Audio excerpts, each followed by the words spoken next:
Students of the week, Cordell Russell, freshman sociology, Arden Walker, sophomore sociology. Attendance, 53,972, sixth largest in Folsom history, largest crowd in 19 years. Thank you, fans. I love you to life. Shador broke 3 school records on Saturday, highest completion percentage for both minimum 30 and 40 attempts. Most consecutive completions in a game, 16. I had no idea of that. LaJonte Travis became the 7th CU player to catch a TD pass in 5 straight games, 7 touchdowns, 26 receptions, highest percentage of touchdowns, receptions in 69 years at CU. Wow. CU is one of the 2 schools nationally with multiple receivers with 6 or more TDs. Awesome. Sacks, the Buffs had 9 sacks in the last 2 games after having 5 in the first 4. B.J. Green got his first 2 sacks Saturday against K-State. Awesome. Tajay McCoy had 3 sacks in the last 2 games. Defense giving up 7 points of turnovers this season on 6 turnovers. CU ranks 7 nationally and the 1st in Big 12 in red zone defense. Injury, Travis should play for certain on Saturday. Jimmy as well. Timmons, Marion. Those 2 guys are probably out, and Will Shepherd should play as well. Great game. Came out on the short end. We did not play indicative of who we are. We didn't stop the run. It is what it was. Move on. Let's flip the page. Let's get ready. Let's focus. Had a good week, a good day of preparation today. Had a great practice. The guys flew around, got to it. Defense was truly physical today. It was a great day of practice. I love to start off the week in that manner. Let's go. Hi, Coach. How you doing? Good. How are you? Excellent. CU Sports Report. After coming off such a close game against Kansas State, what is the message this week? What's the focus this week to get ready for Thursday? Accountability. Everyone must take accountability in their efforts, their preparation, the habits that we incurred in the game, the things that we didn't do well at, to really hold yourself accountable to those things. Let's see you put it in to work today, the weight room, film room, training room to get healthy and ultimately out on the field so we can improve the areas of concern. So the guys took it upon themselves, and they came out there with certainly a different attitude. Sometimes you get intoxicated a little bit with winning and start thinking that you're really like that. And this Saturday was a wake-up call for a multitude of us. Hey, Coach, I noticed on the well-up video yesterday, you talked about how maybe there's some new standards for guys who will and won't practice day after games. Yeah. Read that into that correctly? And could you maybe explain your thinking behind that? When you're coaching, you're always trying to up the level. You're always trying to take your team to the next level, take your business to the next level, take your life, your relationships, anything to the next level. And when you step out of it for a moment and you think about it, you say, okay, I know I'm trying to take care of the guys that play 60% of the snaps and give them a day rest, and you try to really develop some of the other guys that didn't get the opportunity to play. That's the whole thought process. But if you give up several sacks and you see the guys over there, what does that say to the team? What does that say for the teammates? You got to really think about all those things. If we giving up deep balls and you over there chilling, and you just, your teammates looking at you like, hey, shoot, why you ain't out there? You need to be working on your game. Same thing with the giving up 200 yards rushing, over 200 yards rushing. Every linebacker should want to practice that day. So that's the thought process, just challenging these guys to work on their craft, work on their game, to take it to the next level if they want to be pros. If you don't, I understand. But when you came in, you said you do, that we're going to hold you accountable to that. That's the thought process behind it. Hi, Coach. Adam Wichita, your 24/7 Pleasure. Sports. Hope you're doing well. Yes, sir. You mentioned Omari Miller's not going to play on Saturday. Right. What's your message for him? Is there a chance he might be able to come back? I don't know. I really don't know. I think he had surgery yesterday. So I don't think he'll be back this season. I mean, our message is for him is to get yourself together when it's time to rehabilitate yourself and get in the right frame of mind so you could come out bigger, stronger, and faster and better. Because the kid is, I would say, 5th man. That's one of the best 5th men in the country. If he's our 5th receiver, which we don't say that, but he's one of the best in the nation to me. And I'm proud of him. I'm proud of him for just staying focused, knowing he wasn't a starter, but he had the ability to start. But when he came in, he gave you everything he had. Proud of him. Yes, sir. Good. F536 So, question, being that you're probably one of the most popular people on the planet. I don't know about that. It's arguable. You and the former president, how does your faith help you navigate life? Faith is everything to me because I don't flinch. I trust God, not man. You know, when we win, you guys write good things. When we lose, you tell the truth and you write bad things. So it's the same thing with our young men, same thing with our kids. You blow them up, then you blow them down.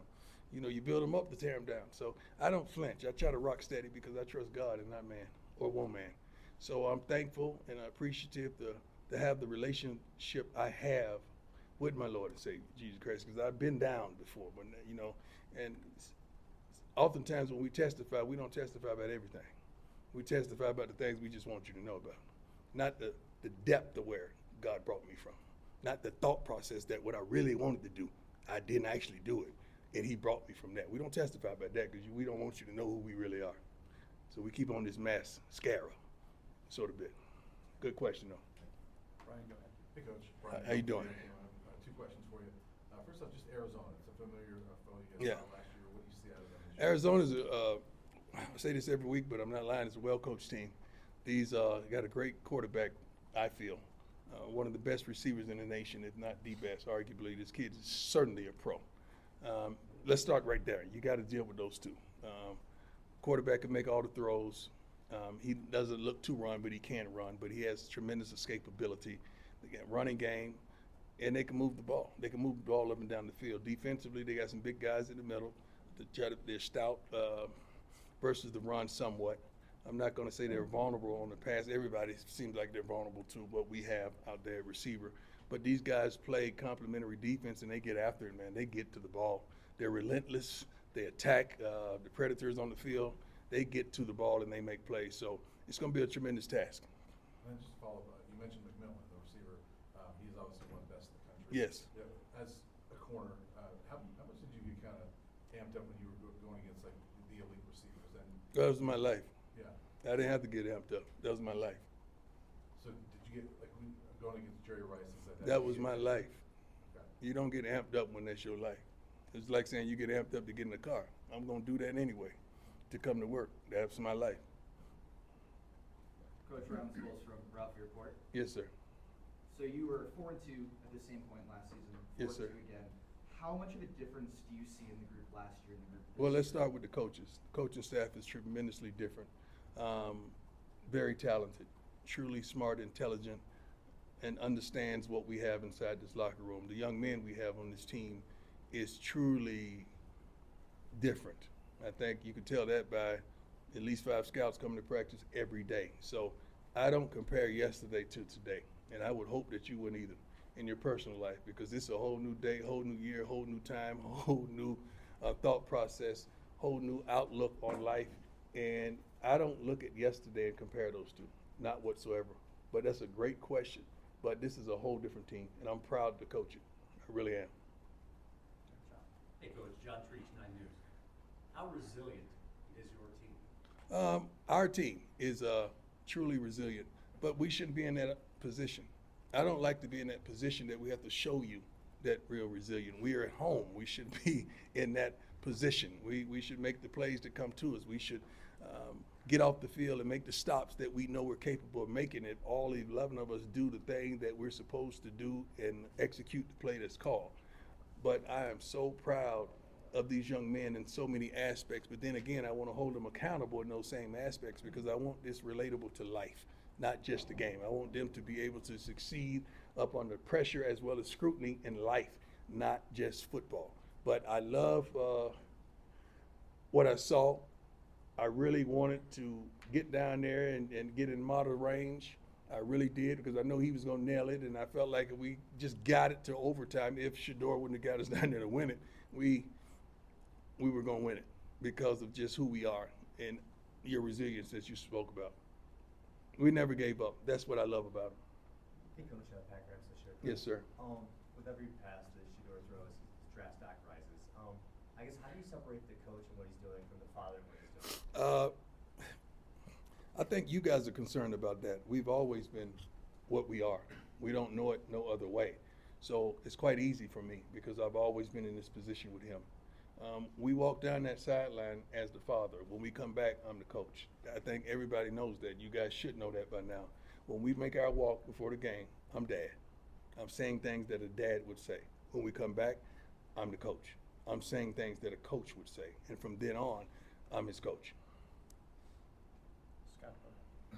Morning, Coach. How you doing, sir? I'm doing well. Scott Proctor at Colorado. You mentioned a little bit about T-Mac, Arizona Star Yeah. receiver. He went for, I think, 109 yards, touchdown last year. Mhm. From your perspective, what's the best way to try to slow him down? And obviously, you and Coach Livingston have a penchant for playing man defense. Is that something you- Well, we don't want to give away the game plan, but we're going to try our best. I mean, a lot of people have tried their best, but the kid is phenomenal. He's exceptional. That's why he's one of the best in the country. And as a quarterback, that one of his best friends that's going to find a way to get him that ball. It's kind of like what Shador and Travis does. So it's going to be a task, man. But I'm pretty sure our guys will be up for it. Kid is exceptional. Hey, Coach, how are you? How you doing? Doing good. I saw a clip recently, I think you were with Matt Barnes. Yeah. And you shared a really personal story about when you were struggling with your mental health. Right. I'm just curious why you felt it important to share that story. Well, that was last year, I believe, when we recorded that. But it's still true to today. It's a lot of people, even in this room, that's struggling with success, struggling with failure, struggling with mediocrity, struggling with just being accountable. And no one talks about it, especially men. Women could talk all day about their trials and tribulations, but we want to have this bravado, and we don't know how to disclose things because we're scared that someone's going to say something about it. I'm not. I mean, if God allowed me to go through this stuff and he allowed me to reach a pinnacle of something, he wants me to be honest and transparent with you in every realm. And that's who I am. That's what I am. That's how I am. That's how I get down. So everything you hear me say is 100. I don't falsify nothing. I don't placate nobody. When you asked me about my kid, I told you the truth. Okay? When you asked me about the line last year, I told you the truth. Well, you attacked me for that, but you didn't attack me for the other one.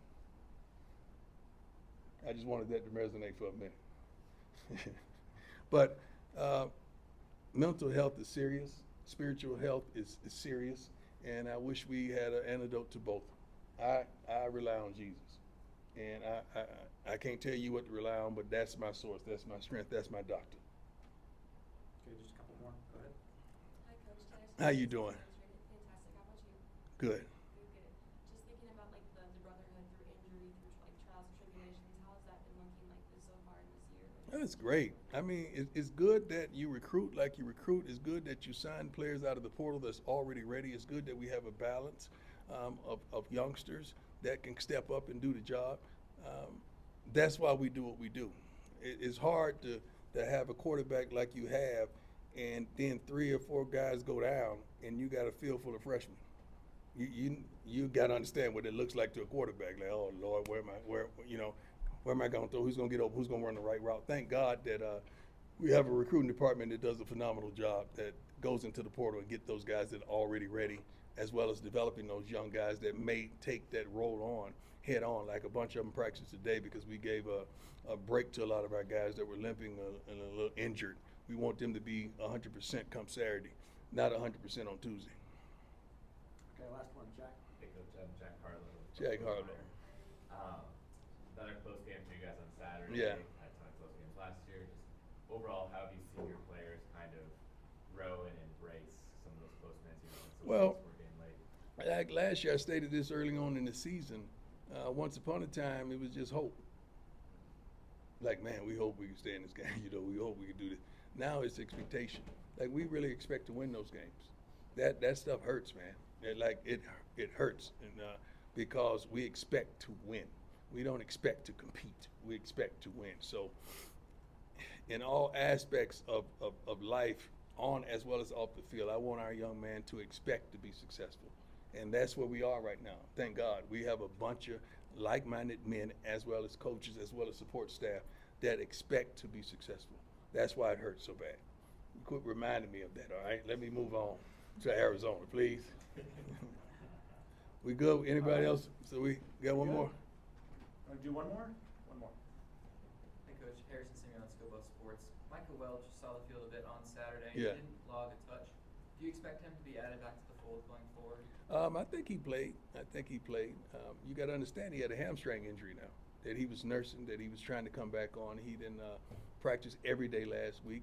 So you kind of bring them back slowly. 2-3 may get the nod this week. Everyone else has started, but him. So he may be that back this week that gets the opportunity to do his thing. So we kind of, it's not nothing that they didn't do well. It's just rotation, seeing who clicked with what. And the kid can play ball. All our backs are good, man. Charlie's good. Charlie ain't done nothing wrong. We just trying new things to see what fit. But thing about it, we gotta create holes so they can hit. We got to do that, and I'm pretty sure our linemen is going to take on that challenge tremendously. They had a great practice today, and I expected them to reap the benefits of those practices and with consistency. We good, everybody? Okay. Thank you. God bless you.